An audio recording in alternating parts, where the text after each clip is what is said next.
The silence on the 14th floor was suffocating. I returned to find two HR reps and the CEO's arrogant son hovering over my open desk drawers. Barrett smirked, pulling a slim black graphite token from my locked compartment. He assumed he held the keys to our entire network. He had no idea he was holding a legal grenade. I didn't yell. I just asked, "Who signed the chain of custody exception to touch that sealed item?" "My name is Reese Wallace. I am 37 years old, and for the past 6 years, I have engineered the circulatory system of Caldwell Meridian Logistics." When I stepped off the elevator onto the 14th floor after a grueling 45-minute briefing with the supplier audit team, the first thing that hit me was the acoustics. A logistics operations floor is never quiet. It is a living, breathing organism of ringing desk phones, sharp keyboard clacking, and voices projecting over cubicle walls to verify shipping manifests. You get used to the white noise of millions of dollars moving across state lines, but on this specific Tuesday morning, the air was entirely dead. The silence wasn't empty, it was heavy, suffocating, the kind of acoustic vacuum that precedes a physical shockwave. As I walked down the long central aisle lined with gray partitions, the symphony of daily commerce ground to a complete and unnatural halt. Conversations snapped shut mid-sentence. Dozens of my colleagues suddenly found their dual monitors utterly fascinating. Their postures went rigid, shoulders hunched as if they were trying to shrink into the fabric of their ergonomic mesh chairs. A few eyes darted my way, nervous, deeply apologetic glances that flicked away the second I caught them. Everyone on the floor knew exactly what was happening. Everyone except me. I slowed my pace, the soles of my sensible leather heels sinking into the low-pile corporate carpet, each step feeling louder than it should.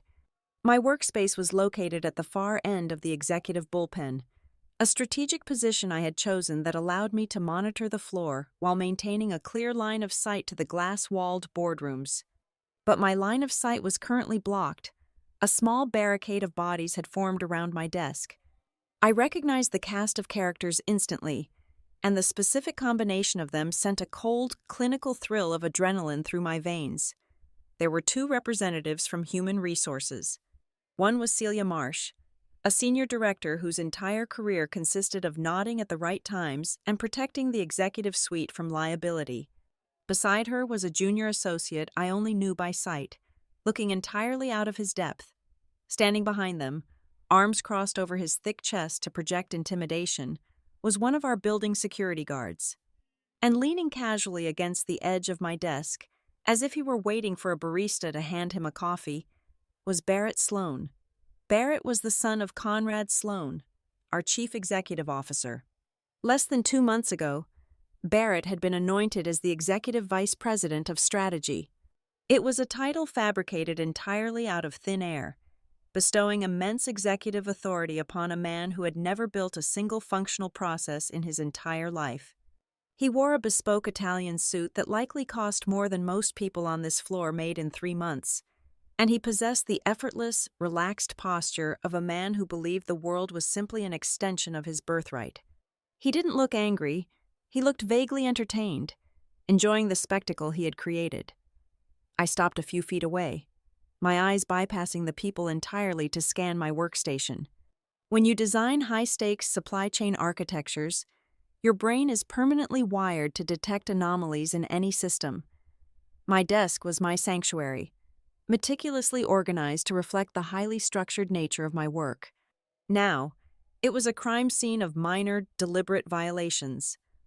My leather-bound notebook, which I always aligned perfectly parallel to the edge of the keyboard, was sitting at a careless 45-degree angle. The color-coded internal project folders I kept in the wire rack had been thumbed through, their edges slightly misaligned and dog-eared. My laptop lid was open, the screen glowing with the standard company lock interface, but the mouse was pushed entirely to the left side of the pad. They had been digging, turning over the physical manifestations of my work, but the untouched state of the keyboard told me a crucial story. They were afraid to actually try and breach the digital system itself. They wanted physical leverage. They were searching for a vulnerability they could hold in their hands. What exactly is going on here? I asked. My voice was perfectly even, pitched at a conversational volume that somehow carried flawlessly in the deadened, tense room. Celia from Human Resources shifted her weight nervously, her manicured fingers clutching a standard issue clipboard against her chest like a plastic shield. Reese, she started, using that practiced, overly empathetic tone specifically designed by corporate management to de-escalate hostile terminations. This is just a routine compliance audit of executive workspaces. Standard procedure for the end of the quarter.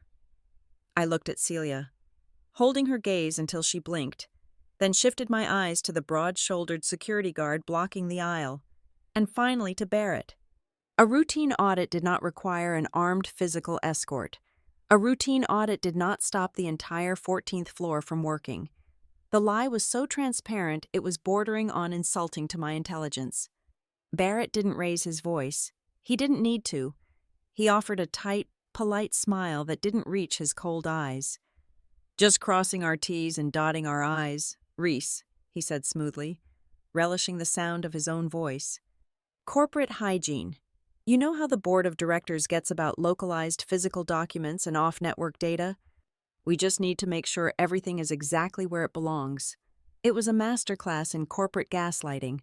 He stood there wielding his father's surname like a loaded weapon, dressing up a blatant, targeted abuse of power as standard company protocol. He wanted me to scream. He wanted me to throw a fit, to snatch my folders back, to yell about my rights, to give him a documented reason to tell the entire floor that Reese Wallace was unstable, overly territorial, and insubordinate. This wasn't a compliance audit. It was a public execution of my authority, carefully orchestrated in broad daylight to show the entire executive tier that no one, not even the principal architect of their most profitable logistics systems, was untouchable by the Sloan family. I didn't give him the satisfaction of a reaction. I remained perfectly still, my hands resting lightly at my sides, projecting an aura of absolute, impenetrable boredom. I see, I replied simply, letting the two words hang in the air. The junior human resources rep, sweating slightly under his starched collar, was crouching near the bottom right pedestal of my desk. It was the only drawer I kept permanently locked. It didn't hold company financial records, stolen client lists, or proprietary source code. It held the infrastructure keys. I watched in silence as the junior rep awkwardly manipulated a generic master skeleton key into the steel cylinder. The lock clicked with a sharp snap. He pulled the heavy metal drawer open. The metallic scrape echoed loudly in the painfully quiet room. He reached inside, pushed aside a few spare pens, and rummaged for a second before his hand emerged holding something small and unassuming. He stood up slowly and placed it squarely on the glass surface of my desk. It was a thin, rectangular object forged from heavy, black graphite.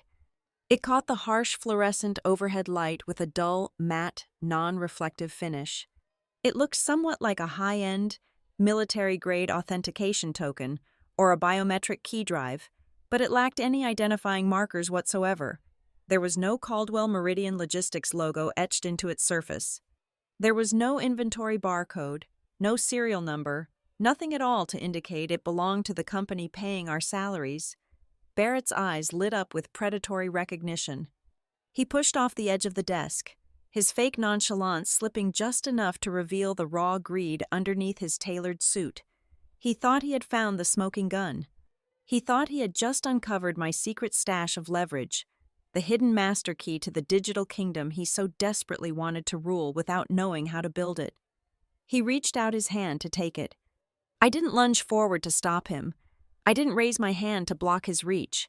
I didn't let a single ounce of panic or anger bleed into my facial expression. Instead, I let the silence stretch out for one more painful, agonizing second. Then, I spoke. My voice was scarcely louder than a whisper, yet it cut through the thick, suffocating tension of the 14th floor with the lethal precision of a surgical blade. Who signed the chain of custody exception to touch that sealed item? The effect was instantaneous. It wasn't a defensive question. It wasn't a plea or an emotional outburst. It was the cold, hard vocabulary of extreme, uncompromising legal liability. Celia froze instantly, her hand hovering midway to her clipboard, her breath hitching in her throat. The junior human resources rep literally took a stumbled step backward, his eyes widening in sudden, raw panic as he looked from the graphite token to my face. And Barrett Sloan, the arrogant prince of the company, stopped completely dead.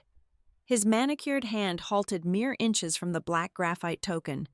For one long, distinctly unnatural beat, the arrogant, entitled smirk completely melted off his face, replaced by a flicker of genuine, unadulterated uncertainty. The hunter had just realized he might have stepped blindfolded into a steel trap, and the silence in the room suddenly felt entirely different. I never cared for the corner offices with the panoramic city views or the glossy feature articles in industry logistics magazines. At Caldwell Meridian Logistics, the individuals who spend their time aggressively chasing public credit are usually the exact same individuals who have absolutely no idea how the underlying engine actually functions. Building that engine required sacrificing sleep, personal relationships, and countless weekends over the span of 6 years. I am the lead structural architect behind Lattice Relay. It is far more than just a proprietary software program. It is a sprawling, living ecosystem. It is the central nervous system for emergency supply chain coordination. My dedicated team manages the complex, split-second logistics for massive private hospital networks, independent trauma clinics, and Tier 1 pharmaceutical partners operating across 22 different states. We track refrigerated transport trucks, cargo planes, and secure storage facilities in real time.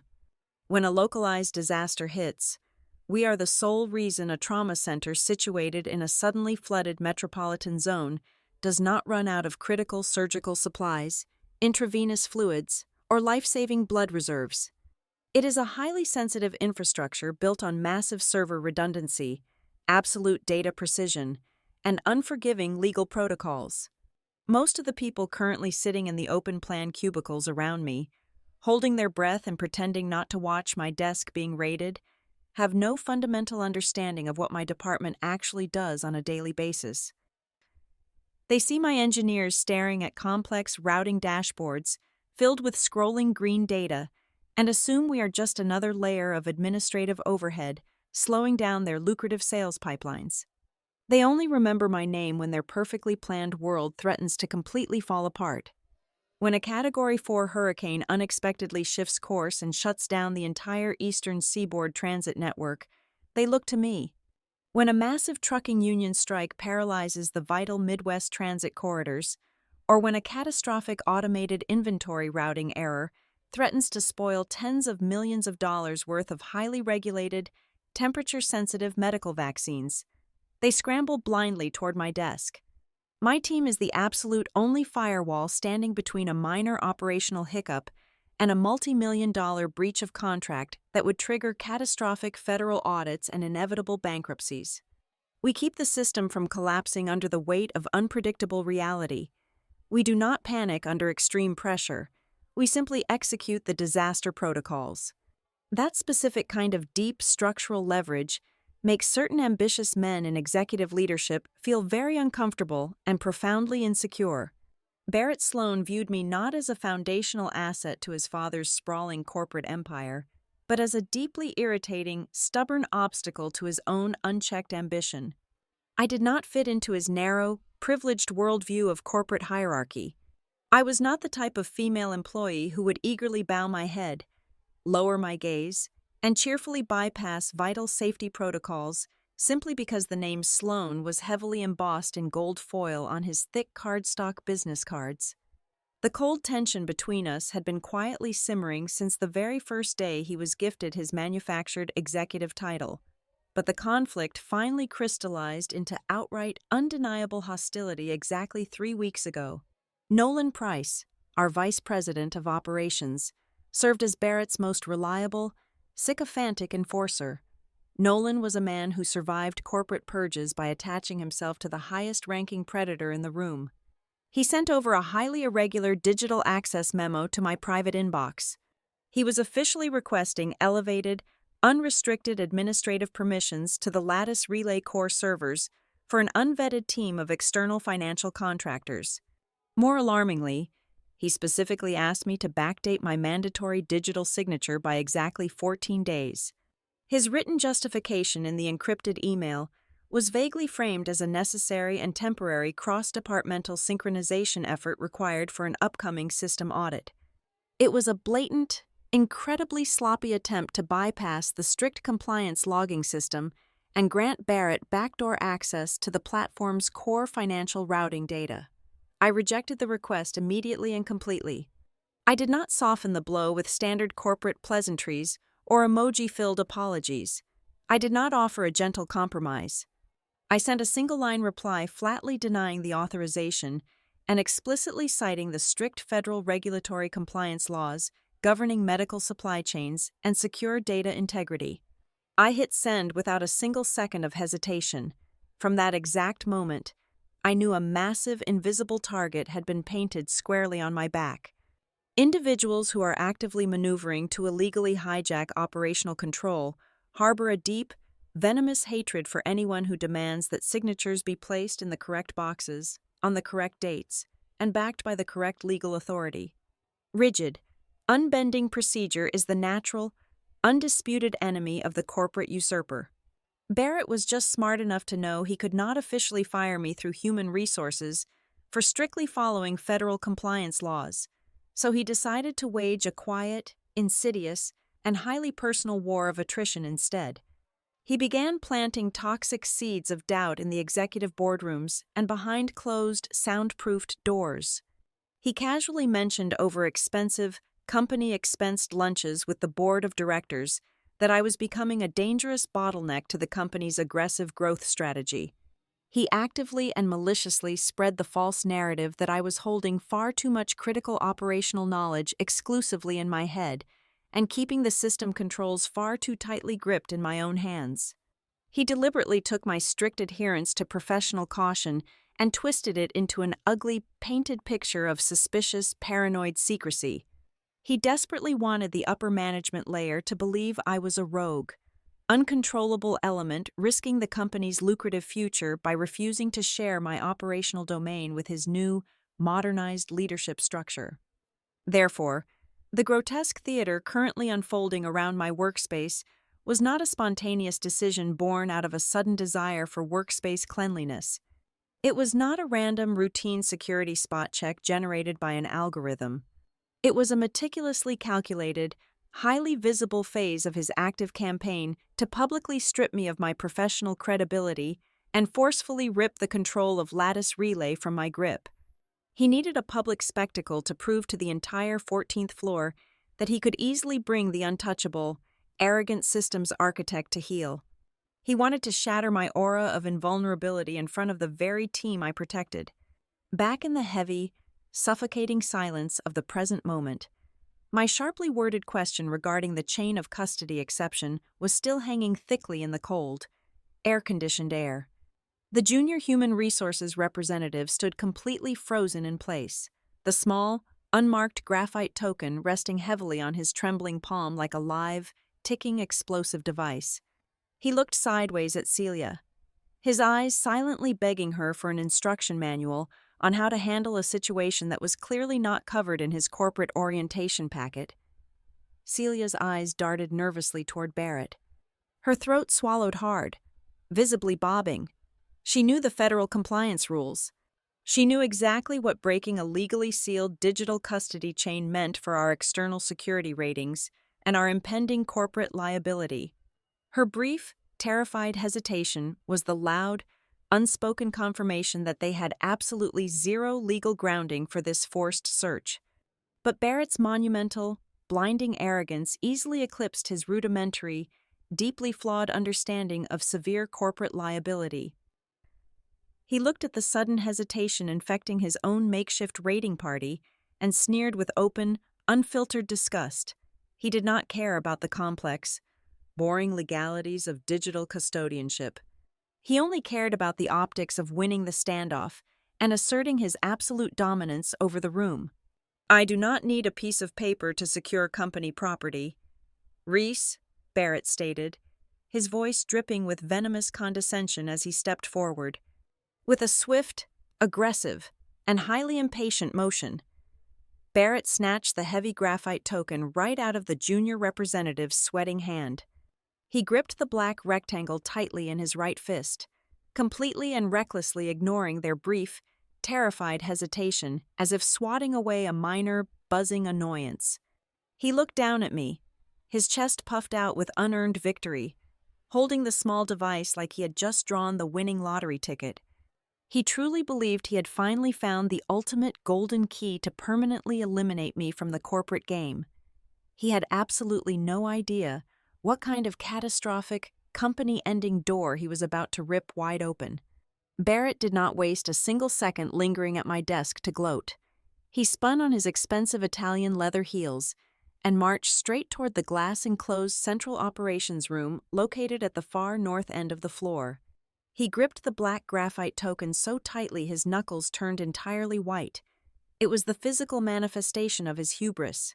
I remained exactly where I was, watching the spectacle unfold from a distance through the soundproof glass partitions. He immediately summoned Nolan Price from his corner office, along with 2 junior infrastructure engineers who had the unfortunate luck of being on shift that afternoon. The central operations room is a climate-controlled fishbowl filled with wall-to-wall monitor banks displaying the real-time health of our entire logistics network. When Barrett and his newly formed raiding party entered, the atmosphere inside shifted from quiet monitoring to aggressive, unchecked ambition. Nolan Price, his vice president of operations, was already running his mouth, inflating the narrative to justify their blatant overreach. Even through the thick glass, I could perfectly read Nolan's frantic, animated body language as he leaned over the main console and pointed aggressively at the screens. "She is definitely hoarding company assets," Nolan declared to the room, his voice a mix of manufactured outrage and desperate sycophancy. "She is trying to bottleneck the core systems to create personal leverage for the upcoming expansion deal with the Palisade Care Alliance. We are talking about a contract worth nearly $900 million.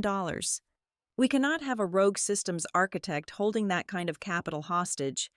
It was a brilliant, albeit entirely fictional, piece of corporate spin. Nolan was preemptively building a defense, painting me as a saboteur, so their illegal seizure of the token would look like a heroic rescue mission to the board of directors. The 2 young engineers, however, looked physically ill. They were staring intently at the black graphite token Barrett had just slammed onto the console desk next to the primary authentication reader. One of the engineers, a sharp kid fresh out of graduate school, hesitated. He nervously shifted his weight from one foot to the other, his eyes darting back and forth between the physical token and the biometric scanner. "Sir," the engineer stammered, his voice tight with professional anxiety. "Accessing the Lattice Relay Core infrastructure with an unregistered physical key bypasses standard protocol. Protocol clearly states we need a fully executed legal approval document from the compliance department before we override the primary access logs. I cannot just plug that in without authorization." Barrett leaned heavily over the console, trapping the young engineer between his own physical presence and the glowing screens. He did not yell. He did not need to. He simply weaponized his upbringing. He used the exact patronizing tone of a man who had grown up in country clubs and private schools, a man who had literally never heard the word no applied to his own desires. "Do you know whose name is etched into the marble lobby of this building?" Barrett asked smoothly, his tone dripping with absolute entitlement. "Because I assure you, it is not yours, and it is certainly not hers. I am the Executive Vice President of Strategy. This is my strategy. You will open the system right now, or you will pack your desk into a cardboard box before 3 o'clock. The threat hung heavy and absolute in the sterile air of the operations room. The engineer swallowed hard, his professional ethics crumbling completely under the sheer weight of executive bullying. He nodded slowly, his hands visibly shaking as he reached over and initialized the manual override sequence on the main terminal. Barrett did not even wait for the system prompt to finish loading. With a triumphant, self-satisfied smirk, he picked up the heavy black graphite token and pressed it firmly against the magnetic authentication reader. For exactly 1 second, absolutely nothing happened. There were no blaring alarms. There were no flashing warning lights. The terminal simply sat in a state of quiet, technical processing. That brief, silent void was the most dangerous moment of all, because it falsely convinced every single arrogant man in that room that they had actually won. I watched Barrett's chest swell with pride. I watched Nolan let out a long, relieved breath, already dreaming of the massive year-end bonus he would claim for successfully neutralizing me. They truly believed the graphite token was a simple skeleton key, a secret digital door belonging to the Sloan family empire that they had rightfully reclaimed and mastered. Then, the underlying trap slammed completely shut. The primary operations monitor at the center of the room flickered violently. The soothing, continuous scroll of green transit data, which represented thousands of active medical supply shipments across the country, abruptly stopped moving. The smooth, rhythmic pulse of the logistics system died instantly. In its place, the entire screen flashed a stark, aggressive white, completely washing out the ambient lighting in the room. The two engineers lunged at their keyboards, their fingers flying across the keys in a desperate panic, but the system refused to acknowledge their physical inputs. The live coordination flows were completely frozen in place. The main access logs, which track every single digital movement within the network, violently switched their status from active to highly restricted. Deeply nested contract reconciliation files, the very documents required to verify active shipments and process external billing, simply vanished from the standard display areas as if they had been erased from existence. The digital architecture of Lattice Relay was rapidly folding in on itself, pulling the drawbridge up and locking the heavy iron gates.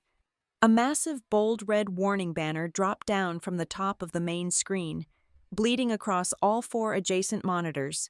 The text was large, clinical, and completely unforgiving. Custodial quarantine initiated. The smug satisfaction vanished from Barrett's face, replaced instantly by a pale, hollow look of utter confusion. Nolan, who had been leaning casually against the desk just moments before, suddenly stood bolt upright, his eyes wide and fixed on the blazing red letters. The engineers were frantically pulling up diagnostic panels, but every single window they opened was immediately slammed shut by the automated security protocols. "What did you do?" Barrett demanded, his voice finally cracking, losing its polished country club veneer. "Turn it back on. Refresh the user interface." "I am locked out," the young engineer replied, his voice pitching an octave higher in pure terror. "We are all completely locked out. The administrative privileges have been revoked at the root level." Less than 2 minutes later, the true scale of the catastrophe materialized on a secondary monitor. A new alert popped up, specifically targeting the staging environment for our biggest upcoming expansion. The engineers read the alert and physically recoiled from the desk in horror. They realized the release build for the Palisade Care Alliance package was now fully cryptographically locked. That single action meant the company was no longer just dealing with an internal system glitch.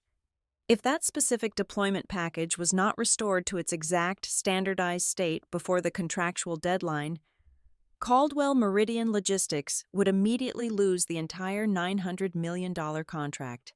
Furthermore, the breach of the service-level agreement would trigger a massive, punitive financial penalty that could easily bankrupt the division and send shockwaves through the entire corporate structure. Nolan tried to fake a sense of calm, desperately smoothing down the lapels of his suit jacket while his hands trembled. "It is fine," Nolan lied through his teeth, his voice shaking noticeably. "It is just a localized security tripwire. We will call the vendor.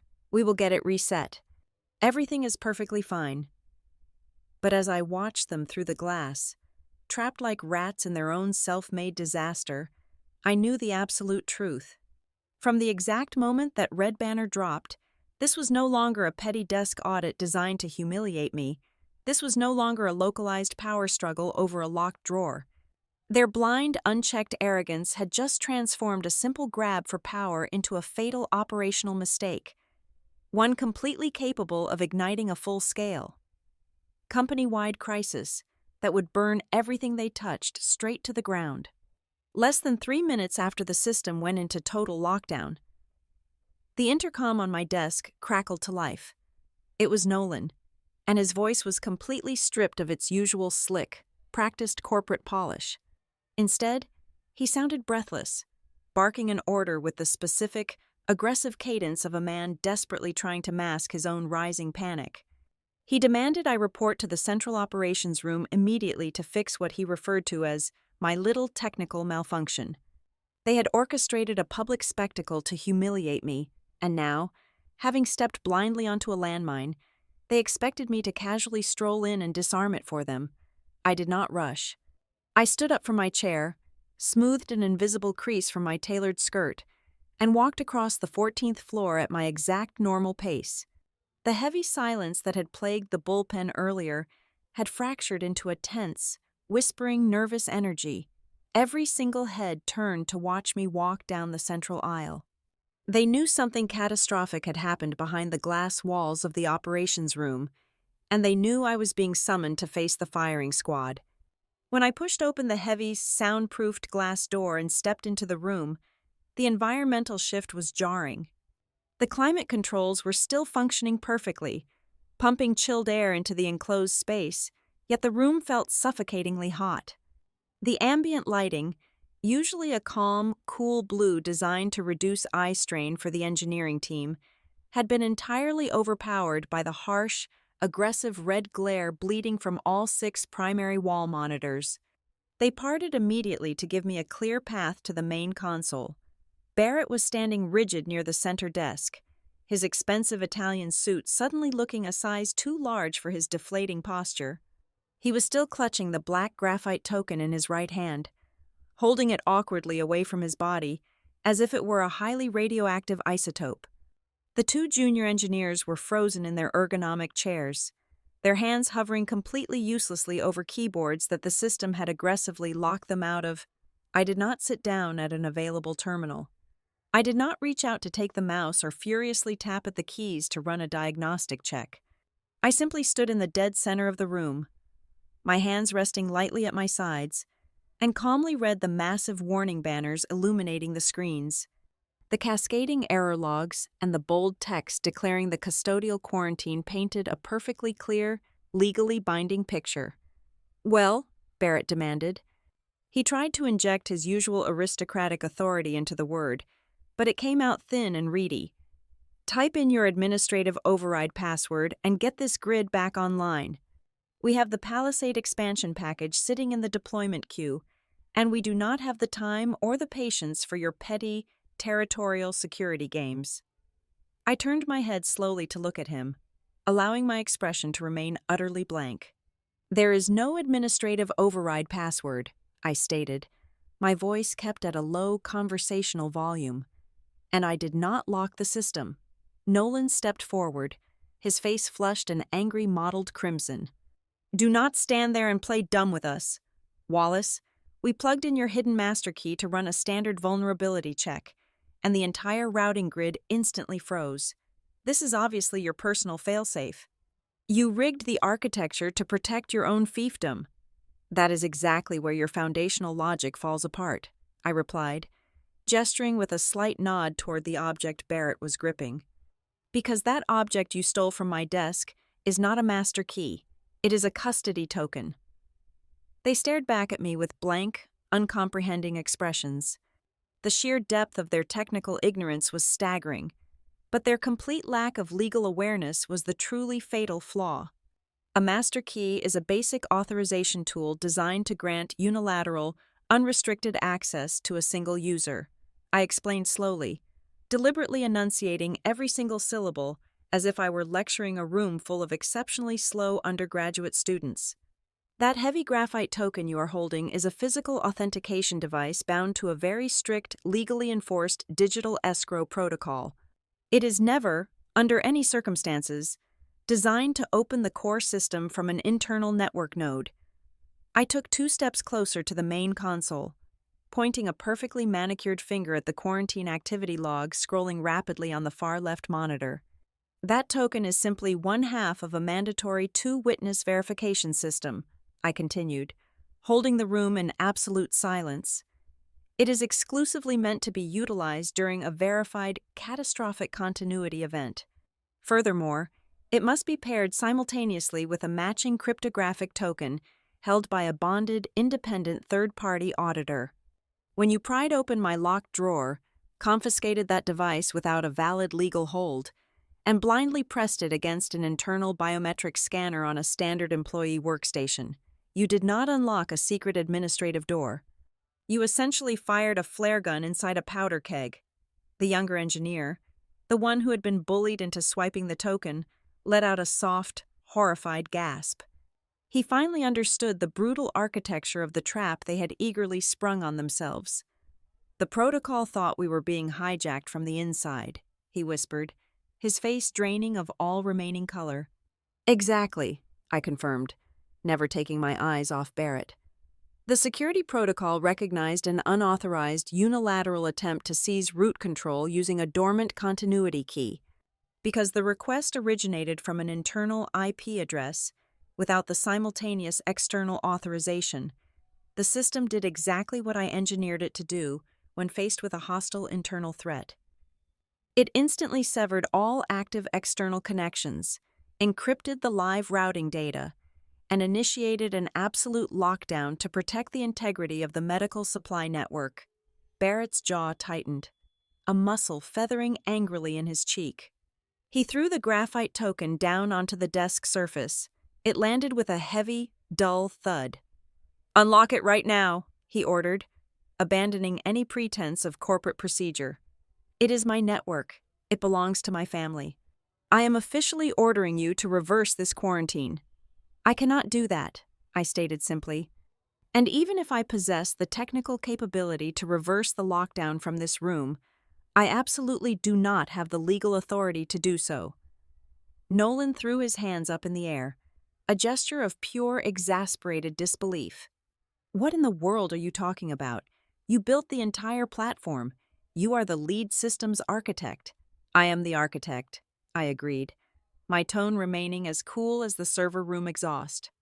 "But Caldwell Meridian Logistics does not hold the sole keys to the kingdom anymore.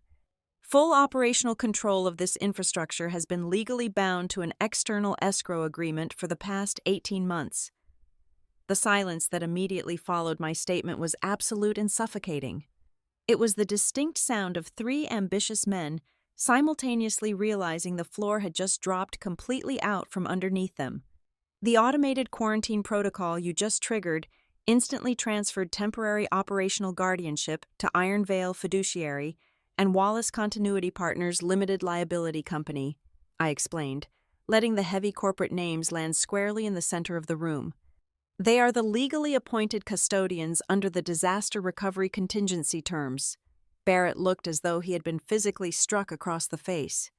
"That is completely illegal," he sputtered, pointing a shaking finger at my chest. "This is our proprietary software. It is company property. You cannot just hand our critical assets over to some shadow shell company without board approval." "Wallace Continuity Partners is not a shell company," I corrected him smoothly, shutting down his rising hysteria. "It is the independent risk management entity mandated by your own board of directors, and you are tragically confusing asset ownership with operational control. They are not always the same thing." I took one final step toward Barrett, forcing him to meet my unwavering gaze. He tried to maintain his posture, but I could see the sheer panic swimming in his eyes. 18 months ago, during the third refinancing round, the primary external investors realized this company was exactly one bad server crash away from completely losing its entire logistics portfolio. They demanded a neutral, third-party failsafe. They demanded a rigid system where a rogue executive could not accidentally, or maliciously, destroy the core infrastructure to cover up their own mistakes. They demanded an airtight escrow agreement. I slowly let my eyes drift away from him, looking at the blazing red warning banners still flashing relentlessly across the monitors, bathing all of our faces in the color of an emergency. The company absolutely owns the intellectual property. "Barrett," I concluded, my voice dropping to a near whisper that commanded the entire room, But until the formal custody investigation is entirely resolved, and until the third-party auditors are completely satisfied that the internal threat has been fully neutralized, the company no longer possesses the legal right to drive the car. I did not raise my voice, and I certainly did not gloat. I simply delivered the brutal reality of their situation with cold, clinical precision. As I stood there amidst the glowing red screens, the power dynamic in the room fundamentally and permanently shifted. For the very first time since they had ambushed my desk, the men standing around the console were no longer looking at me like an insubordinate employee caught in a lie. They were looking at me with absolute, undisguised terror. They finally understood that I was not the victim of their corporate raid. I was the only person in the entire building who comprehended the massive, catastrophic yield of the bomb they had just eagerly detonated with their own hands. The heavy glass doors of the central operations room swung open, and Marcus Thorne, the head of internal corporate counsel, walked in. The blinding red light from the quarantine monitors washed over his sharp features, highlighting the deep creases of worry on his forehead. The system had automatically paged the legal department the exact second the external escrow breach was detected. Marcus did not look at the glowing screens. He looked at the heavy graphite token resting on the console, then at Barrett, and finally at me. There was no point defending myself to a room that had already decided what it wanted to believe. I turned to Marcus and spoke in the clinical, detached tone of an auditor. "Marcus," I said smoothly, cutting through the thick, panicked breathing of the men around me. "Before anyone touches another keyboard, I require 3 specific items to be produced immediately. First, I need the formally executed written authorization for the search of my workspace. Second, I need the exact legal foundation justifying the physical seizure of a digitally sealed, legally bound continuity object. And third, I want the name of the specific individual who formally initiated this entire request." Marcus frowned, his lawyer's instincts immediately sensing the massive liability trap yawning open beneath his feet. He turned his attention to Celia Marsh. The Human Resources Director had scurried into the room right behind him, clutching her plastic clipboard against her chest like a protective shield. "Celia," Marcus said, his voice dropping into a dangerous professional register, "please hand me the physical search warrant and the compliance approvals." Celia opened her mouth, but no sound came out. Her manicured fingers trembled violently against the edge of her clipboard. She looked at Barrett, desperately waiting for him to step in and offer the protective umbrella of his family name, but Barrett was currently staring at the floor, completely paralyzed by the realization of his own catastrophic error. "I do not have the physical paperwork with me," Celia finally stammered, her voice thin and reedy. "Barrett simply told me we needed to conduct a rapid compliance audit of her desk. He said it was a verbal executive directive." The atmosphere in the room violently shifted. The intoxicating rush of absolute power that Barrett had been riding all morning instantly evaporated, replaced by the freezing, undeniable reality of a severe procedural violation. Marcus stared at Celia with a look of pure, unfiltered professional horror.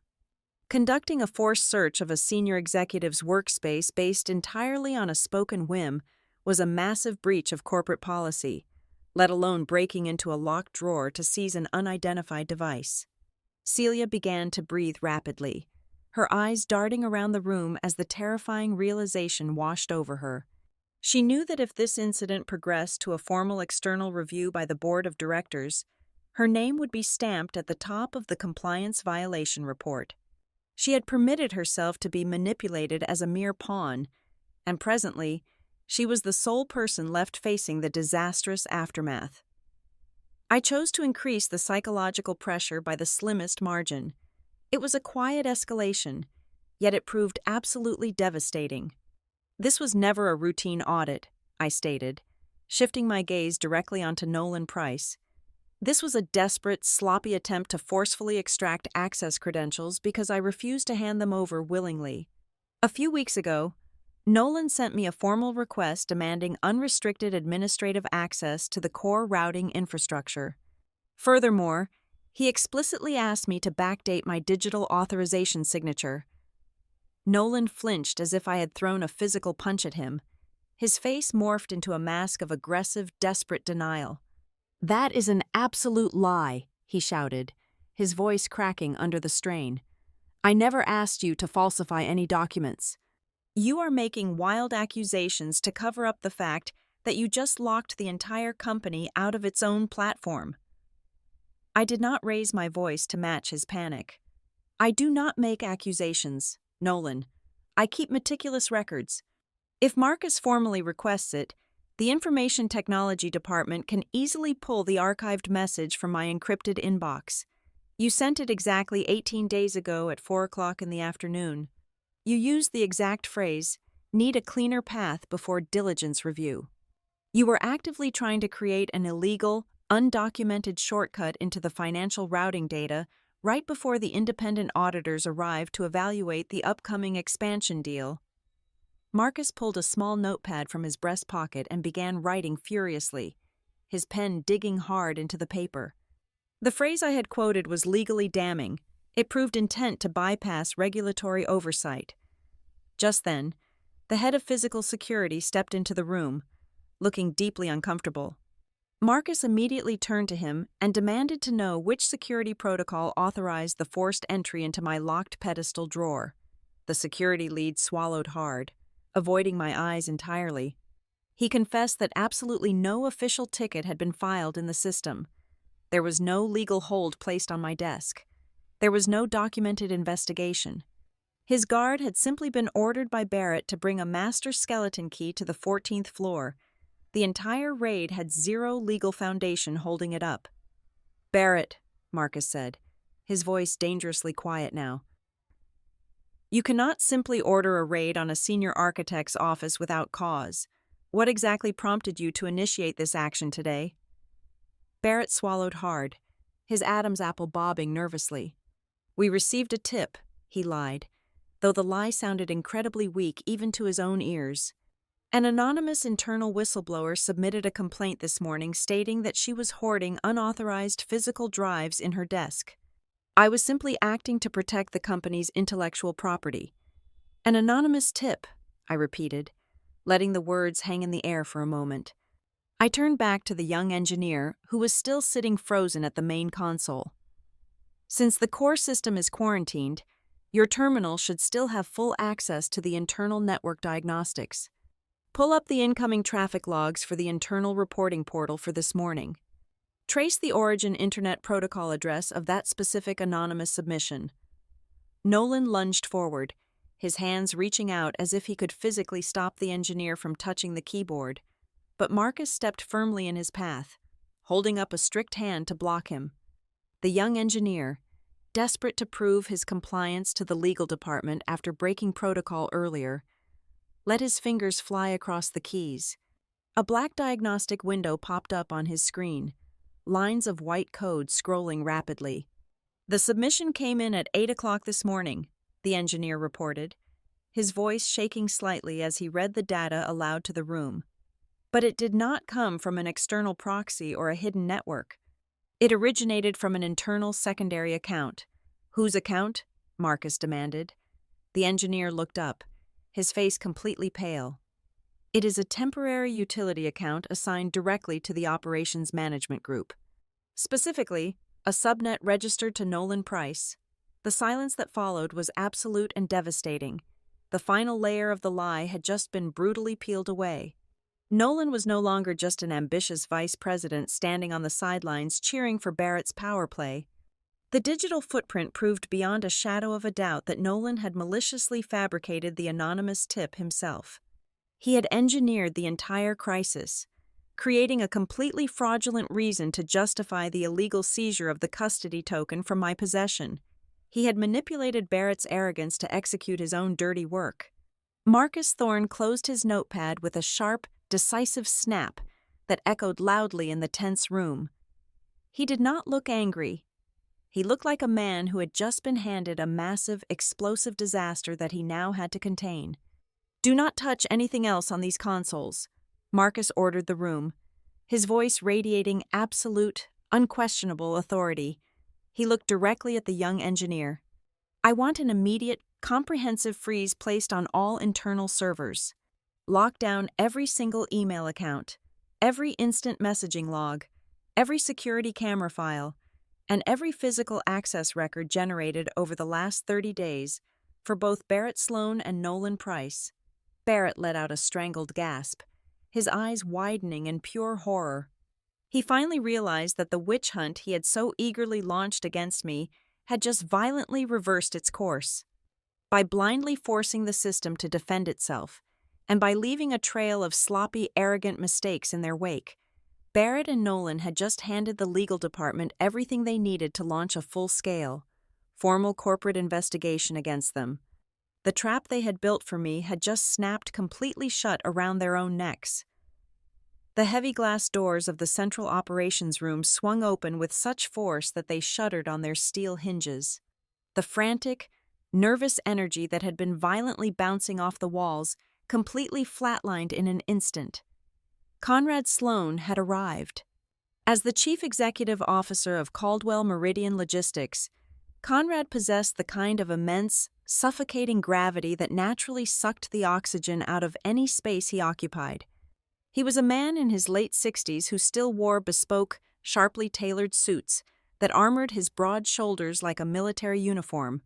He walked past the panicked junior engineers, completely ignoring Marcus Thorne from the legal department, and bypassed his own son without offering a single glance. He marched straight across the room and stopped directly in front of me. Conrad operated under the permanent, unshakable assumption that every single corporate crisis was simply a matter of a subordinate employee making things far more complicated than strictly necessary. He looked at the blazing red quarantine warnings flashing across the 6 primary wall monitors, then let his cold, gray eyes settle heavily on my face. He did not ask if I was physically all right. He did not acknowledge the fact that his own executive leadership team had just orchestrated a legally baseless, hostile raid on my private workspace. He simply placed me in the familiar patronizing role of the blue-collar mechanic who was stubbornly refusing to fix his broken luxury vehicle. "Reese," Conrad said, his voice a low, gravelly rumble specifically calibrated to command absolute, unquestioning obedience. "Tell me exactly what you need to open the system back up right now. Do you need more server allocation? Do you need an emergency budget override? Name it. We have a massive business to run, and I absolutely do not have the time or the patience for theatrical office politics today." I did not soften my posture. I did not offer the deferential, submissive nod he was so universally accustomed to receiving from everyone on the executive floor. "I cannot open the system, Conrad," I replied, keeping my voice perfectly level and devoid of any emotional inflection. "And this current situation is not a product of petty office politics. This is the direct, unavoidable result of a catastrophic internal breach of our external escrow agreement. It is an airtight, legally binding agreement that was firmly established during the corporate refinancing round exactly 18 months ago," Conrad scoffed, a harsh, dismissive sound that echoed in the tense room. He waved his large hand in the air, as if he were batting away a minor, irritating insect. "I am the chief executive officer of this corporation. I alone decide what agreements we honor and when we override them for the sake of operational continuity. If you built a hidden backdoor into this architecture to protect your own department, I am formally ordering you to use it right now." Before I could verbally dismantle his dangerously outdated, archaic understanding of modern corporate governance. Marcus Thorne stepped cleanly into the dead center of the confrontation. The head of internal corporate counsel was clutching his digital tablet tightly, the screen brightly glowing with a freshly pulled compliance file from the legal archives. "Actually, Conrad, she cannot override the quarantine protocol," Marcus stated. His tone was carefully neutral, but it was laced with a heavy, undeniable undertone of legal warning. "And you absolutely cannot order her to do so." Conrad finally tore his attention away from me and turned his cold glare toward his head lawyer, his eyes narrowing dangerously under his thick brows. "Excuse me. Reese is entirely correct regarding the legal framework," Marcus continued, tapping the glass screen of his tablet and turning it so Conrad could clearly read the dense digital document. This is the primary security addendum drafted during the Series C capitalization round. The external institutional investors strictly required a foolproof, automated contingency structure. They demanded a system specifically designed to protect the core client contracts against any unauthorized internal access or hostile operational takeover by our own management, Conrad sneered, leaning in slightly to look at the glowing screen. I never approved a digital infrastructure that could legally lock me out of my own proprietary network. With all due respect, sir, you absolutely did, Marcus countered quietly, his finger pointing to the bottom of the digital page. Look closely at the final paragraph on page 42. Those are your own verified digital initials. You personally signed off on the exact disaster recovery protocol that your son and your vice president of operations just blindly triggered. I watched Barrett out of the corner of my eye. For his entire privileged life, Barrett had relied heavily on the absolute, impenetrable shield of his father's authority to instantly erase his mistakes. He was standing near the console, desperately waiting for Conrad to yell, to threaten to fire Marcus, to somehow warp reality through sheer, brute executive force, but Conrad did not yell. The chief executive officer's eyes slowly tracked across the illuminated legal text on the tablet. His breathing grew shallow. His broad, armored shoulders grew noticeably rigid. He began scrolling down the document, and the speed of his reading drastically decreased.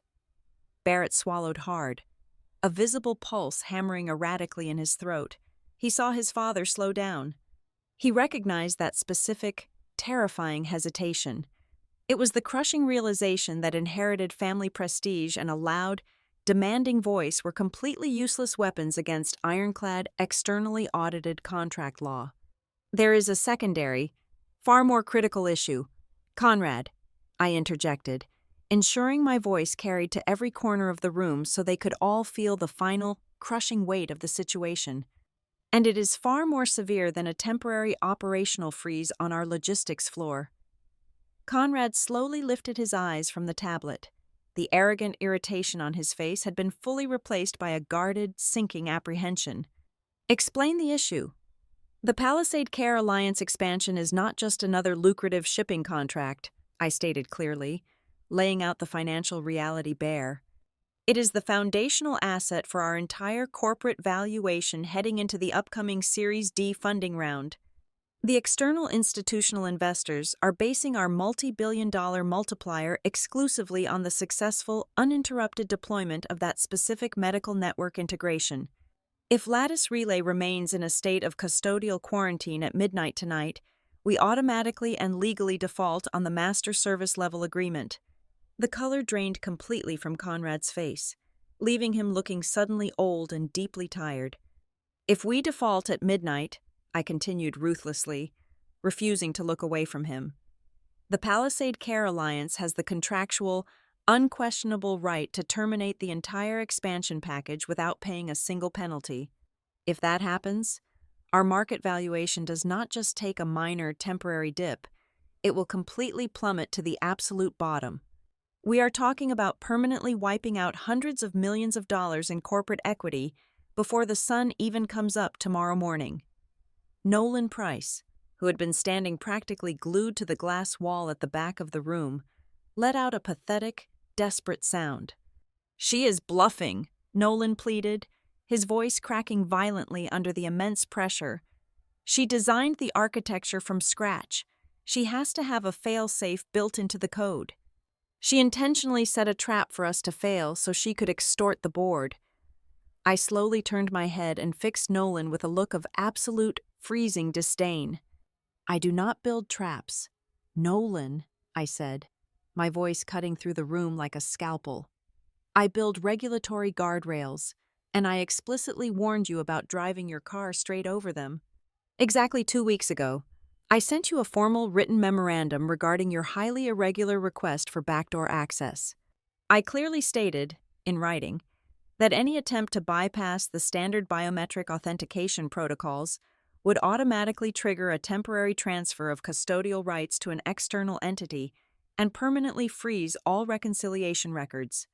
I put the exact consequences directly into your inbox. I shifted my gaze back to Conrad. The patriarch of the Sloan family was staring at his vice president of operations with a look of pure, unadulterated shock.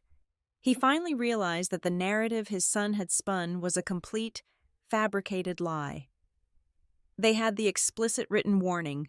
Conrad, I concluded, my voice ringing with total finality. They fully knew the catastrophic risks, but they deliberately chose to ignore the written policy. Violently break into my locked desk, steal a sealed digital asset, and blindly shove it into the core server simply because they were far too arrogant to read the terms and conditions of their own company. The power dynamic in the room fundamentally fractured and instantly resettled into a terrifying, unfamiliar new reality. Conrad Sloan slowly turned his heavy head to look at his son. Barrett physically shrank back, pressing his spine tightly against the edge of the metal console as if trying to merge with it.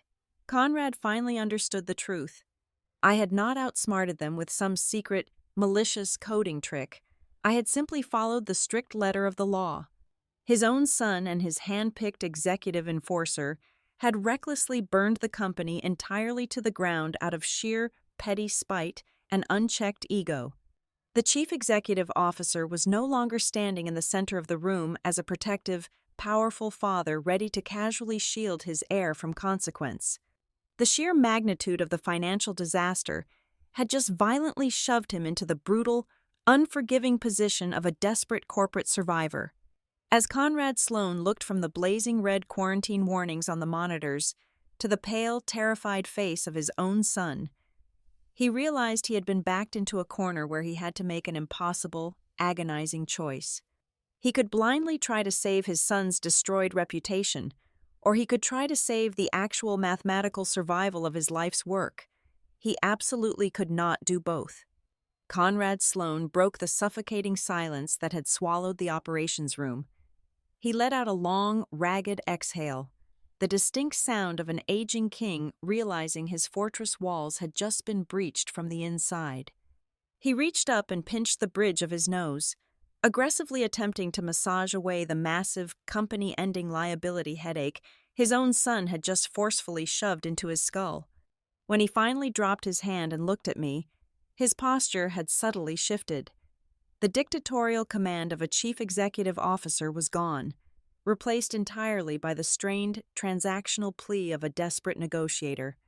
"Reese," Conrad began, deliberately adopting a calm, perfectly reasonable tone, "let us simply put the rigid legal technicalities aside for just one moment. We are currently bleeding to death on the operating table. I am asking you to step up and temporarily assist the engineering team, help them patch the system, reverse this quarantine protocol, and get the primary network back online so things do not get any worse than they already are.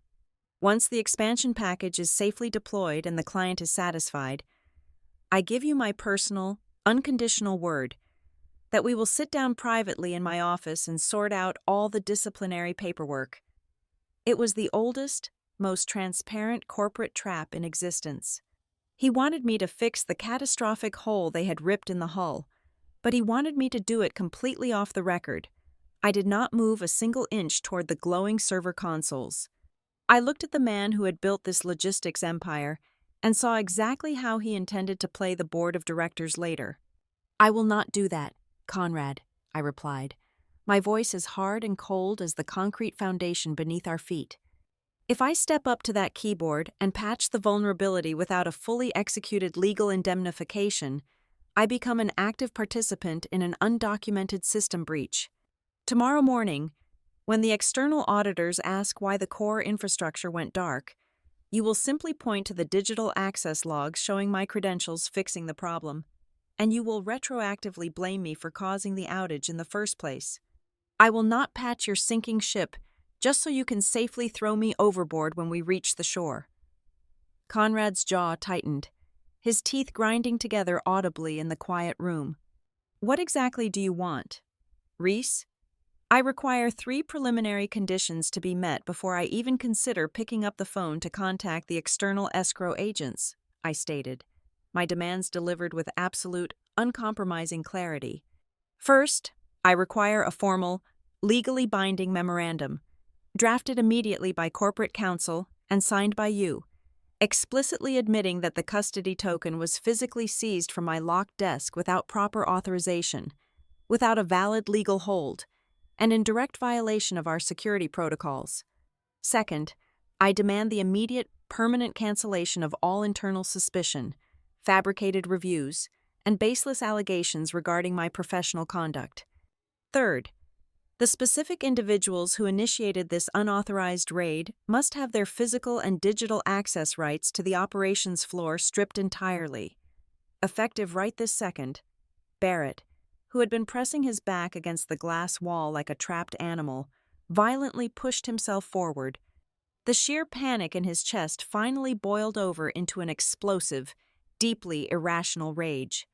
"You are out of your mind," Barrett shouted, his face flushing an ugly dark red as he pointed a trembling finger at me. "You are deliberately holding a billion-dollar corporation hostage over a bruised ego. You are actively leveraging technical paperwork to gain bargaining power during a critical emergency. You do not care about the medical supply chains. You just want to use this crisis to extort the executive suite and protect your own little kingdom." He desperately wanted to drag the narrative away from the cold, hard evidence and pull it down into the muddy waters of human emotion. He wanted to frame me as a petty, vindictive, and opportunistic employee. I did not engage with his screaming. I did not raise my voice to defend my character. I simply let his hysterical accusation echo off the glass walls until it died a pathetic death. Then, I turned my attention smoothly to Marcus Thorne. The head of internal corporate counsel was still standing silently near the center console, his eyes locked firmly on the digital tablet in his hands. "Marcus," I said quietly, completely ignoring the heavy panting coming from Barrett. When the quarantine protocol initiated, I assumed the information technology forensics team immediately began pulling the internal communication archives for the targeted executive accounts to establish a timeline of the breach. Marcus looked up, his expression completely unreadable. Yes, the system automatically isolated and restored all deleted communications from the past 48 hours to preserve the chain of evidence. "Excellent," I replied. "Please open the audio archive folder. There should be a compressed voice note file attached to an internal messaging thread between Nolan Price and Barrett Sloan, sent at exactly 9 o'clock this morning. Play the file for the room." Nolan let out a sharp, choked gasp. He lunged forward, his hands reaching out toward Marcus in a desperate, frantic bid to stop him. But the security guard positioned near the door immediately stepped into his path, placing a heavy hand squarely on Nolan's chest to hold him back. Marcus tapped the glass screen of his tablet. A second later, the crisp, digitally enhanced audio of a recorded voice note began to play over the small speaker. The sound quality was perfect, entirely stripped of any background static. It was Nolan's voice. It sounded rushed, conspiratorial, and dripping with malicious intent. "Listen to me. Do not wait for the compliance team to clear the paperwork," the recorded voice of the Vice President of Operations instructed. "Just get the security guard and get the token off her desk first. Grab the hardware before she comes back from the supplier meeting. If it opens the core server, we will not need her signature for the expansion rollout, and we will not need her in the building anymore." The audio file clicked off, plunging the operations room into a silence so profound and absolute it felt like the oxygen had been vacuumed out of the air. No one moved, no one spoke. The recording had just violently ripped the roof off their entire operation. There was no more room for corporate spin. There was no more space to argue about routine audits, anonymous whistleblower tips, or protecting company assets. The voice note laid their true, unvarnished motive completely bare. The illegal search of my desk was never about securing the network. It was a premeditated, coordinated theft designed entirely to seize operational control and orchestrate my termination right before the financial due diligence review. Barrett stared at the floor, his mouth hanging slightly open, his mind completely incapable of processing the fact that his own digital footprint had just signed his professional death warrant. Nolan looked as though he were about to physically collapse, his eyes wide and vacant as he realized his career was entirely over. Conrad Sloan closed his eyes. The CEO looked incredibly fragile in that moment, the immense weight of the irrefutable evidence crushing the last remaining fragments of his authority. Before anyone could attempt to break the devastating silence, a sharp, piercing, synthesized chime echoed loudly from the primary console. Every head in the room immediately snapped toward the main monitor. The blazing red quarantine warning had shrunk slightly, making room for a new, automated notification banner scrolling across the bottom of the screen. The text was stark white against a solid black background. Marcus Thorne leaned over the desk to read the notification out loud, his voice perfectly steady, but carrying the weight of a judge reading a final verdict. Automated message received from Iron Veil Fiduciary, Marcus read, his words dropping like heavy stones into the quiet room. Pursuant to the mandatory disaster recovery protocols, be advised that the non-compliant, hostile access attempt on the Lattice Relay Core server has been formally logged. As required by federal compliance regulations, automated notifications detailing the unauthorized internal breach have just been transmitted to the primary digital security insurance underwriters. Marcus paused, swallowing hard before reading the final sentence. Furthermore, full digital incident reports have been successfully delivered to the External Contract Advisory Board of the Palisade Care Alliance. The walls of Caldwell Meridian Logistics could no longer contain the explosion. The crisis had officially breached containment. Conrad let out a low, agonizing groan. He knew exactly what that notification meant. A few minutes ago, he still harbored a tiny, desperate hope that he could quietly manage this disaster behind closed doors, fire a few people, pay a few silent settlements, and erase the traces of his son's monumental failure. But that door had just been slammed shut and welded locked. The external world now knew. The insurance providers who backed their financial liability knew. Most importantly, the $900 million client now had documented proof that the executive leadership of this company had violently attempted to hijack a legally protected medical supply network. I did not need to raise my voice. I did not need to hurl insults or demand apologies. I stood perfectly still, watching the absolute destruction of their arrogant empire unfold exactly as the underlying code dictated. The emotionless digital processes, the uncompromising attorney letters, and the irrefutable playback of their very own voices had utterly shattered them. I had merely provided the materials, and they had enthusiastically, foolishly constructed their own trap. The emergency summons went out to the executive board of directors at exactly 2:00 in the afternoon. The massive mahogany-paneled boardroom on the 15th floor, a space traditionally utilized as a grand theater for Conrad Sloan to display his absolute corporate monarchy, was rapidly transforming into a sterile, closed-door tribunal. I walked in quietly and took my assigned seat near the far corner of the expansive oak table. The atmospheric pressure in the room was crushing. For the very first time since his entirely manufactured promotion, Barrett Sloan did not stride through the heavy double doors like the inevitable, untouchable heir to the corporate throne. He walked in tentatively, his shoulders noticeably hunched inside his tailored suit, and took a seat at the extreme opposite end of the room. He looked exactly like a quarantined patient. He was no longer the golden child operating above the rules. He had officially become the bleeding epicenter of a catastrophic governance risk. The 12 members of the board of directors were heavily and visibly divided, the tense energy practically vibrating against the soundproof floor-to-ceiling windows.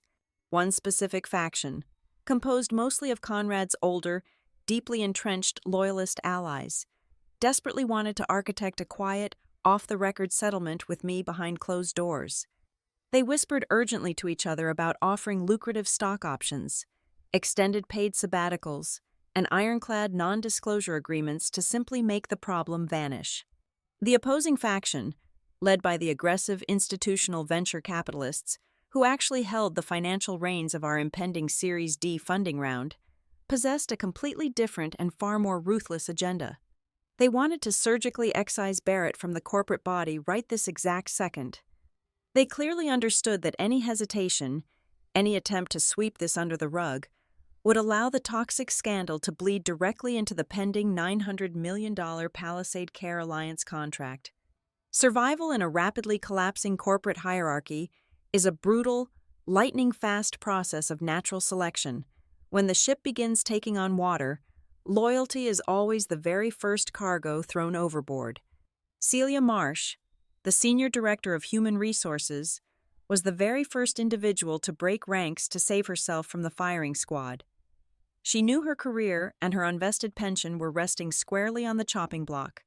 She walked into the boardroom, her usual polished, corporate demeanor entirely shattered.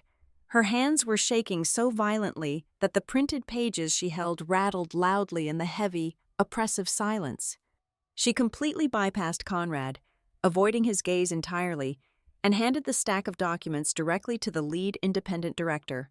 Celia had officially surrendered the complete, unedited text message thread from earlier that morning. She loudly and publicly verified to the entire room that she had explicitly asked Barrett for the legal justification to search my desk before the raid occurred. The printed reply from Barrett was damningly clear and completely legally binding. "I will handle legal later."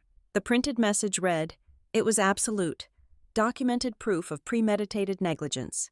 Celia retreated to the back of the room, successfully transforming herself from an active co-conspirator into a manipulated victim. The avalanche of digital evidence only accelerated from there, burying the executive suite under a mountain of their own arrogance. A representative from the digital forensics team stepped forward and projected a high-contrast slide onto the main presentation screen. The Information Technology Department had successfully recovered the encrypted chat logs that Nolan Price had desperately tried to scrub from the internal operations servers just 45 minutes ago. The restored messages between the Vice President of Operations and Barrett clearly outlined their exact malicious strategy. Nolan had explicitly written, "We need to check exactly what Wallace is holding without declaring it to the audit committee." Before Barrett could even open his mouth to fabricate a creative defense for that deeply incriminating message, the head of physical security stepped up to the table and delivered the fatal, undeniable blow. He formally confirmed to the entire board that the high-definition overhead camera footage from the 14th floor definitively proved Barrett's absolute culpability.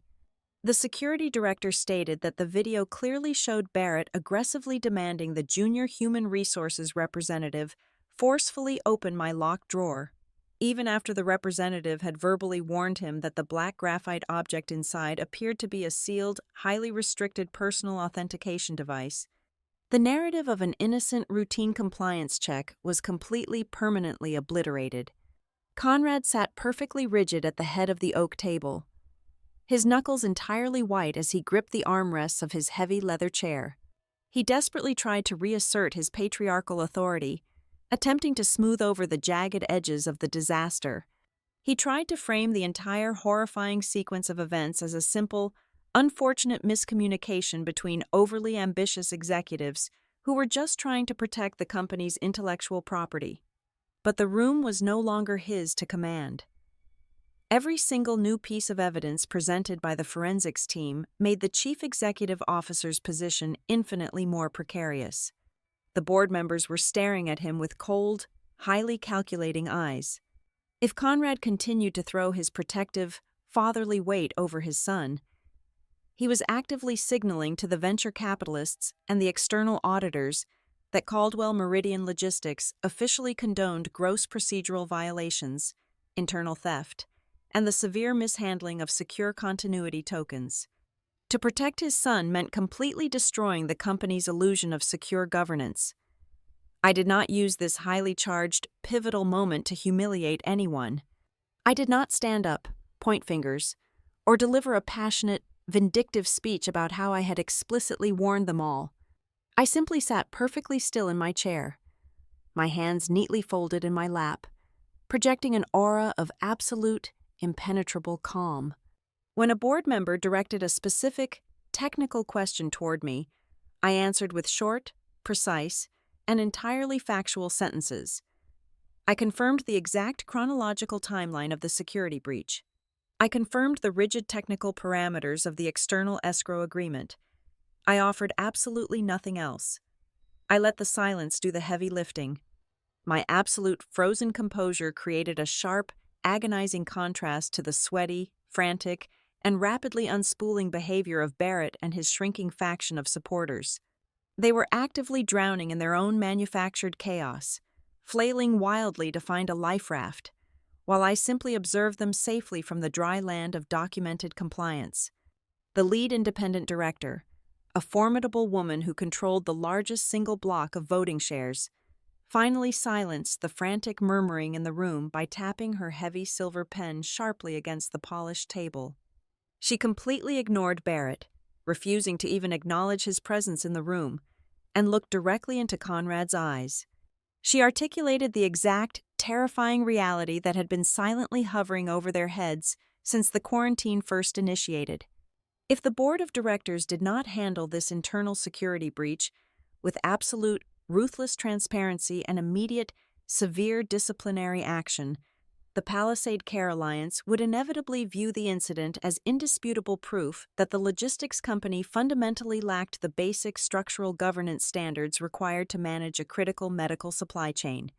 The client was not going to tolerate a vendor where the chief executive officer's son could casually hijack the core operational network simply to settle a personal grudge. If the board showed even a fraction of a percent of leniency, the client would not just cancel the $900 million expansion, they would immediately pull their entire existing operational portfolio. That action would effectively bankrupt the logistics division within 90 days. The crisis had completely evolved. The board realized that the fundamental issue was far larger than a dispute over software access. This was a massive, existential threat to the survival of the corporation itself. The atmosphere in the boardroom shifted for the final, absolute time. The battle lines were completely and permanently redrawn. Barrett Sloan slumped down deeply in his expensive, ergonomic chair, the arrogant, entitled fight entirely drained from his posture. He slowly looked around the massive oak table, finally realizing that absolutely no one was looking back at him with respect, deference, or fear. They were looking at him as a massive, infected liability that needed to be surgically amputated immediately to save the host body. The Golden Heir was no longer fighting a war to conquer my digital system or assert his dominance over the executive floor. The brutal, unforgiving reality of corporate survival had finally set in. Barrett was now just desperately trying to hold on to his own executive chair for a few more agonizing minutes, fully aware that the board of directors was already reaching out to forcefully pull it completely out from under him. The lead independent director called for a brief, 20-minute recess to let the staggering weight of the newly presented digital evidence settle over the room. Before I could even stand up from my chair to gather my notes, Conrad gestured toward the heavy oak doors leading directly into his private, adjoining executive suite. He did not issue a loud command. He offered a quiet invitation, wrapped entirely in the smooth, practiced diplomacy of a man who suddenly realized his brute force tactics had spectacularly failed. Inside his office, the air was thick with the heavy scent of aged leather and expensive corporate desperation.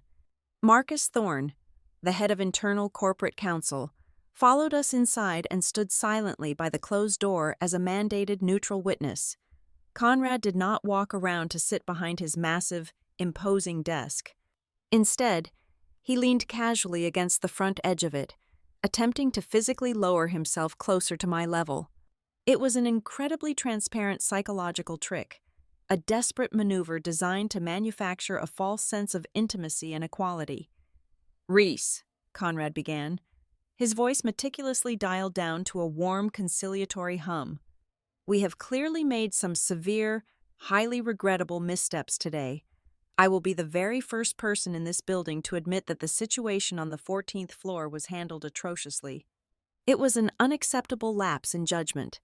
But right now, we are staring directly down the barrel of a loaded gun, and the safety is off.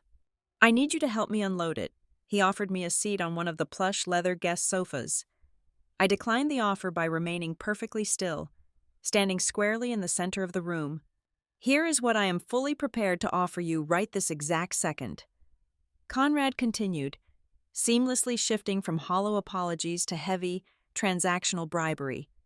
If you walk back into that operations room, contact the external escrow agents, and authorize the immediate release of the system quarantine, I will personally guarantee your permanent elevation to the executive suite. You will be named the Chief Technology Officer by the end of the business day. I will authorize an immediate base salary increase of 75%, along with a $2 million retention bonus, paid out in full by next Friday. Furthermore, I will ensure your complete public vindication. We will issue a company-wide memorandum stating that your brilliant security protocols saved us from a critical, anonymous vulnerability test. We will handle Barrett and Nolan quietly, behind closed doors, without ever dragging your name through the mud. You get your full honor restored, and you get the compensation you truly deserve. It was, on paper, a breathtakingly generous offer. It was the exact kind of golden parachute that mid-level executives spent their entire careers aggressively fighting for. But I did not hear a promotion. I heard the distinct metallic click of a trap being carefully set. I understood the fundamental nature of corporate warfare far better than Conrad gave me credit for. The massive salary, the prestigious new title, and the hollow promise of restored honor were nothing but temporary anesthetics. They desperately needed the system back online immediately to secure the Palisade Care Alliance contract and save their impending financial valuation. If I agreed to his terms, if I patched the hole and handed the operational keys right back to the Sloan family, my leverage would instantly evaporate. They would wait for the $900 million deal to officially close, let the dust settle for 3 or 4 months, and then they would quietly terminate me for a fabricated cultural fit issue. They wanted to restore the old power structure first, then slowly and methodically bend the narrative to ensure I was entirely erased from the equation. That is a very compelling fiction, Conrad, I replied, my voice completely devoid of the eager gratitude he was fully expecting to hear. But I have absolutely no interest in returning to my desk as a subordinate employee for the exact same people who weaponized human resources and physical security to publicly raid my workspace in the middle of the afternoon. Conrad's conciliatory, paternal smile immediately tightened, the edges of his mouth pulling down into a hard, unforgiving line. Then what exactly is your price? Everyone in this building has a number. Reese? This is no longer about a paycheck or a title on a business card, I stated clearly, looking him directly in his cold, gray eyes. The fundamental trust required for an employer and employee relationship has been permanently severed. There is only one viable path forward to restore the Lattice relay infrastructure to a compliant, fully operational state. The system will continue to operate, but it will do so strictly under a legally binding independent service contract with Wallace Continuity Partners Limited Liability Company. Marcus Thorne shifted his weight nervously by the door. As the head lawyer, he understood exactly what I was proposing. I am offering to transition my entire core engineering team into a fully independent vendor entity, I explained, laying out the terms with clinical, unyielding precision. Caldwell Meridian Logistics will become our client. We will maintain the infrastructure. We will ensure the Palisade Care Alliance contract is executed flawlessly, and we will submit to rigorous, third-party auditing. But in exchange, there will be absolutely zero internal administrative backdoors, no executive overrides, no unlogged access requests. The internal management of this company will never possess the technical capability to blindly seize the steering wheel again. Conrad stared at me, the skin around his collar turning a deep, dangerous shade of crimson. He opened his mouth to reject the terms, but before he could formulate a response, the heavy oak door was violently shoved open. Barrett stood in the doorway, his chest heaving, his face contorted into a mask of absolute desperate fury. He had obviously been lingering in the hallway, listening through the heavy wood. "Do you hear her?" Barrett shouted, storming into the private office and pointing an accusatory, trembling finger directly at my face. "She is holding us hostage. She built a shadow company, and now she is actively trying to extort us. This is corporate espionage. She is secretly transferring company intellectual property to an outside firm for her own personal financial gain. We should have security arrest her right now." It was his final, most desperate attempt to shatter my professional credibility and drag the situation back into the muddy realm of emotional chaos. He desperately wanted his father to see me as a common thief, a rogue operator who had meticulously planned to steal the family empire out from under them. I kept my voice level, ignored his pointing finger, and turned calmly to the head of internal corporate counsel. "Marcus," I said, my tone echoing the quiet, absolute authority of a judge residing in a courtroom. "You have the master escrow agreement pulled up on your digital tablet. Please open the document to page 68 and read Exhibit 14 out loud for the room." Marcus hesitated for only a fraction of a second before lifting his tablet. He scrolled rapidly through the dense, legally binding text, his eyes scanning the paragraphs until he found the specific citation. "Exhibit 14, Marcus read aloud, his steady voice slicing effortlessly through Barrett's heavy, panicked breathing. "Activation of external custodial transfer. Be it known that the designated third-party risk management entity, Wallace Continuity Partners, Limited Liability Company, possesses absolutely zero proactive authority to seize, transfer, or manipulate the Lattice Relay intellectual property under normal operating conditions." Marcus paused, taking a deliberate, deep breath before reading the final, devastating sentence. "The transfer of operational control is a strictly dormant, automated defensive mechanism. It shall only be activated if, and only if, the primary internal continuity token is subjected to unauthorized physical seizure, or if an undocumented, non-compliant access attempt is initiated directly from within the internal Caldwell Meridian logistics network." The silence that crashed down on the executive office was absolute and suffocating.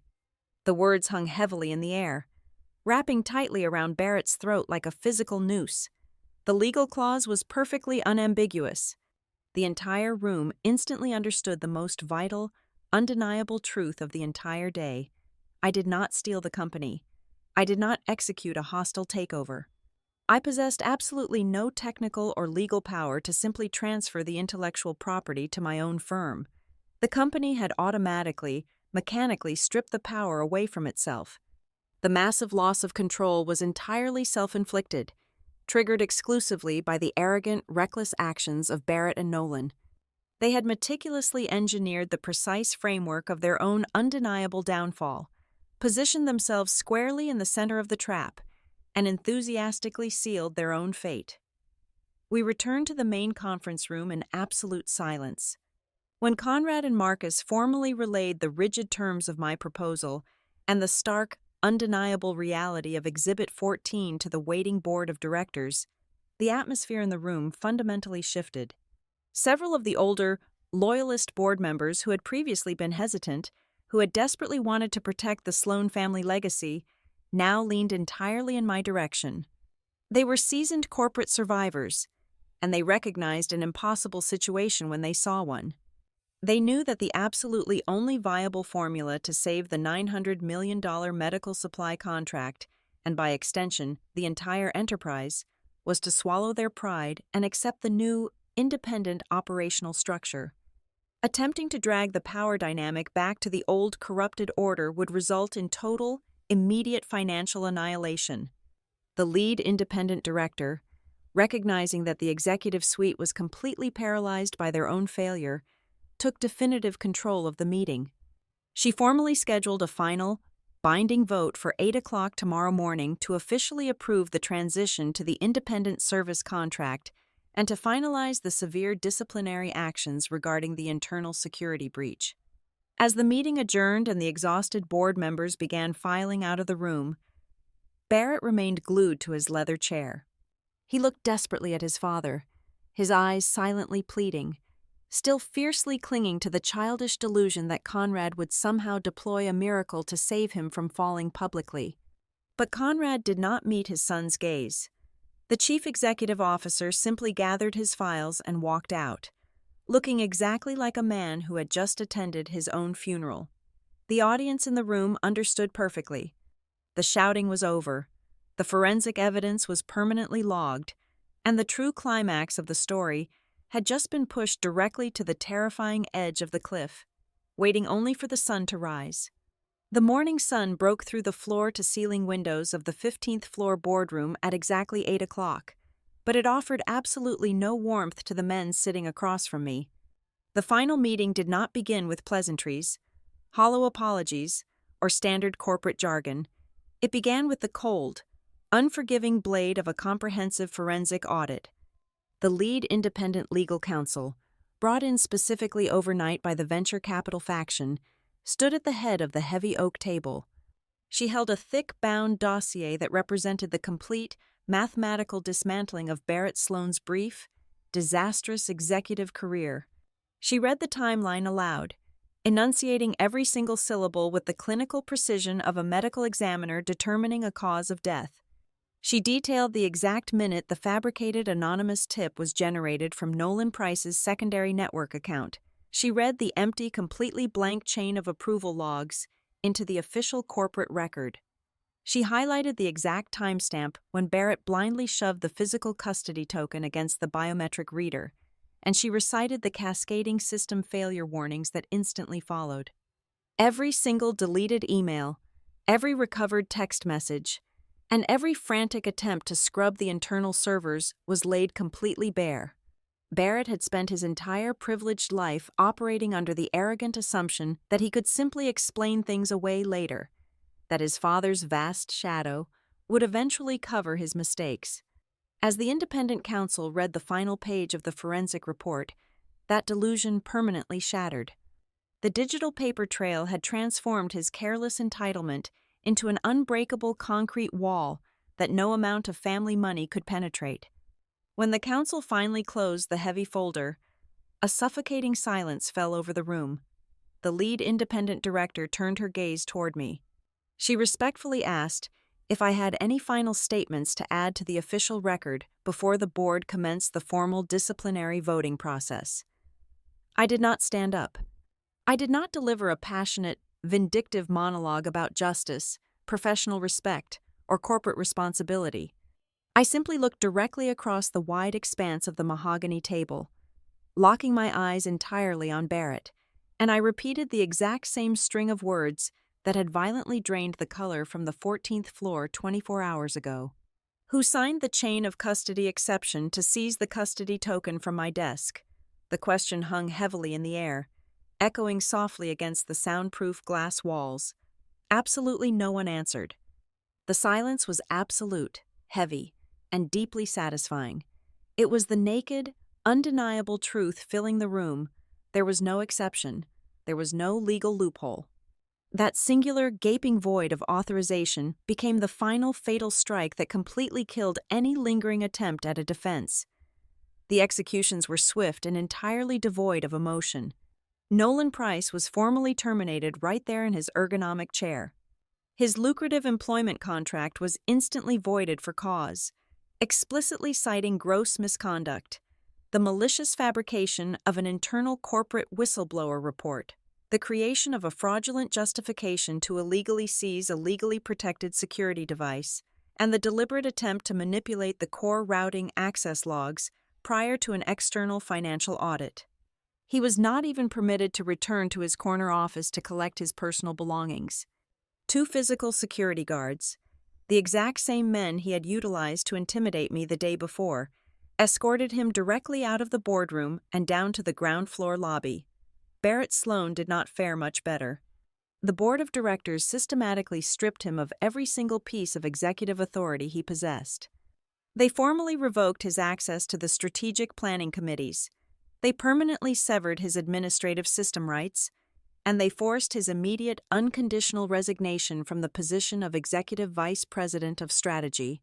It was the absolute only viable sacrifice the board could offer to appease the external auditors and mathematically guarantee the survival of the impending $900 million expansion deal.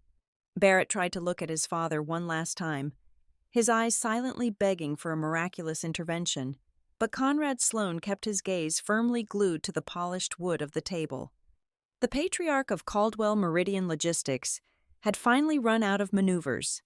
With his son publicly exiled and his vice president of operations fired for cause, Conrad was forced to accept the exact, rigid operational terms he had desperately tried to avoid just yesterday.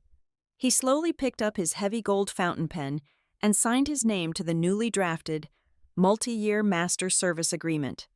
Caldwell Meridian Logistics was officially legally bound to Wallace Continuity Partners Limited Liability Company. I was no longer an easily intimidated, subordinate employee vulnerable to the sudden whims of a spoiled heir. I returned to the operations floor as the undisputed, fully independent authority over the logistics infrastructure. The exact moment the formal admission of the procedural violation, the strict new third-party oversight structure, and the ironclad non-retaliation clauses were fully executed and digitally stamped, I opened my laptop. I sent a single, encrypted authorization message to Iron Veil Fiduciary. Within exactly 10 minutes, the external custodians verified the new legal framework and released the digital hold. The lattice relay architecture hummed back to life. The cascading red warning banners vanished from the operations monitors, replaced instantly by the soothing, continuous scroll of green medical transit data. We had successfully salvaged the Palisade Care Alliance expansion package with less than 4 hours remaining before the catastrophic, company-ending contract violation would have permanently triggered. The final, most expensive victory of the entire ordeal did not happen in the boardroom. However, it happened later that afternoon, when I finally walked back down the long central aisle of the 14th floor. The massive bullpen was quietly humming with standard operational activity, but a distinct, highly respectful hush fell over the immediate area as I approached my workspace. My desk was sitting in the exact same spot it had always occupied. Nothing about the physical furniture had changed. Yet, as I sat down in my chair and smoothly unlocked my bottom right pedestal drawer, the fundamental reality of the entire corporate empire had permanently shifted around it. From that day forward, absolutely no one in the building ever dared to step too close to my workspace. No one ever thought about touching a single folder, a notebook, or a locked drawer belonging to me ever again. Barrett Sloan had foolishly spent his entire life believing that absolute power was simply a physical object you could inherit, steal, or forcefully demand from others. I had proven that true, unbreakable control belongs exclusively to the person who actually understands the architecture of the system, who maintains absolute professional discipline, and who knows that asking just one precisely timed, perfectly calm question is entirely enough to make a massive, multi-billion-dollar empire completely lose its color. Thank you so much for listening to this story today. Please leave a comment down below and let me know exactly where you are listening from so we can connect and share our thoughts together. If you enjoyed this journey, I highly invite you to subscribe to the Boss Revenge Stories channel, like this video, and show your support by liking this video so this story can be heard by many more people.